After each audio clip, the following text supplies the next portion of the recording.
Hello everybody. I don't really know how to start this video, so let's just get straight into my top 5 favorite games of all time. Number 5. So let's start us off with a DS game, Phantasy Star Zero. Now as you may or may not know, Phantasy Star has a very big part in my heart. And this game specifically is my favorite of all of them. I probably have close to 500 hours in this game alone. I literally changed my sleep schedule throughout school. I would literally wake up early, so early, like 3 in the morning, just so I can play it some more. I also had a friend who pretty much did the same exact thing, and we literally just played so much of this game. And as a DS game, it's very impressive on what it does. And I had a friend that played just as much as I did. The game had amazing co-op. Now for a DS game, it's very impressive for how it looks, how it plays, all the different stuff you can get in the game, like mags, weapons, all that fun stuff. Unfortunately, you can't really do any of the online stuff without going through some weird hoops.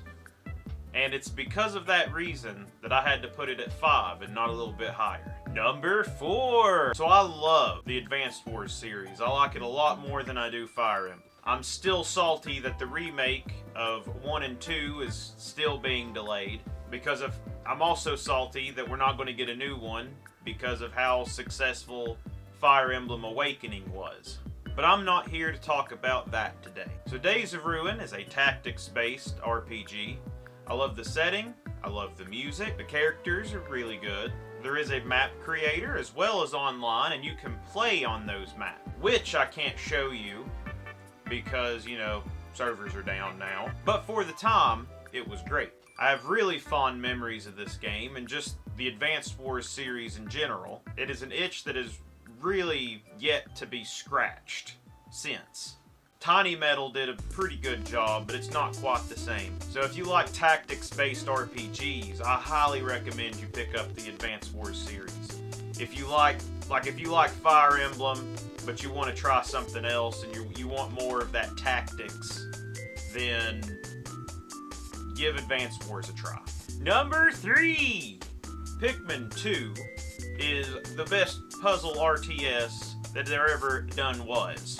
The locales are gorgeous, plenty of stuff to do within them, and because there's not really a deadline that there was in the first Pikmin game, you're a little bit more free to explore, especially in the cave dungeon portions of the game, which I love. But the biggest thing they really added to it was multitasking, and they compounded that in 3, but I really like how 2 did it a little bit more. For instance, if Olimar is doing one thing, you can have Louie do something else, like fighting Bulbor. They also added multiplayer, which is nice, but I never really got to play that. So if you haven't played the Pikmin series, I highly recommend you do. It is so good. Number 2. Soul Sacrifice Delta. Now we're really getting into some games that makes me feel some sort of way.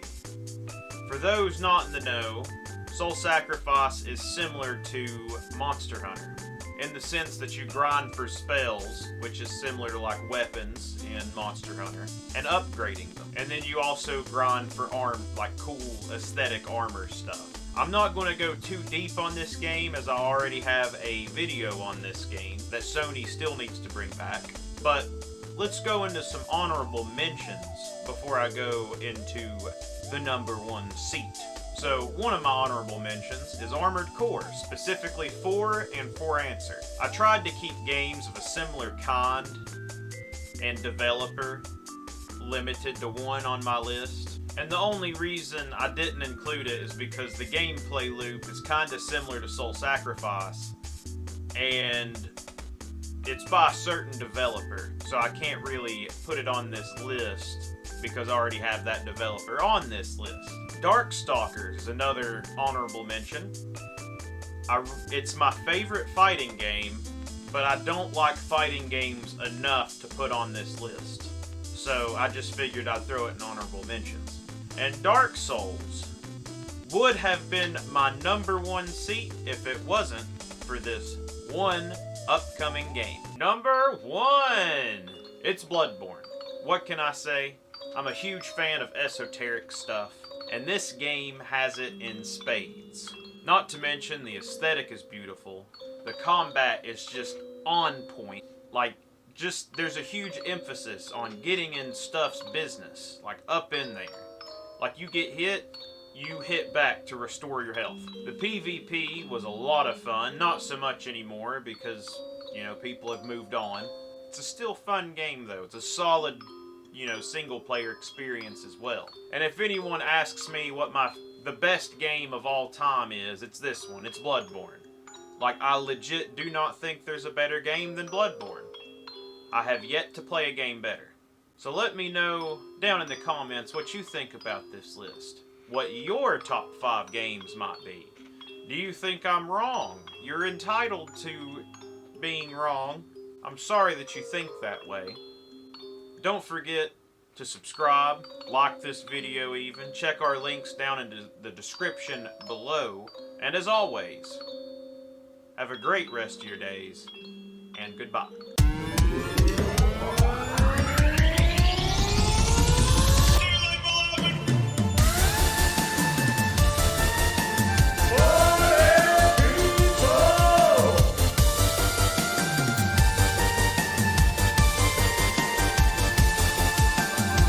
What the hell is going on?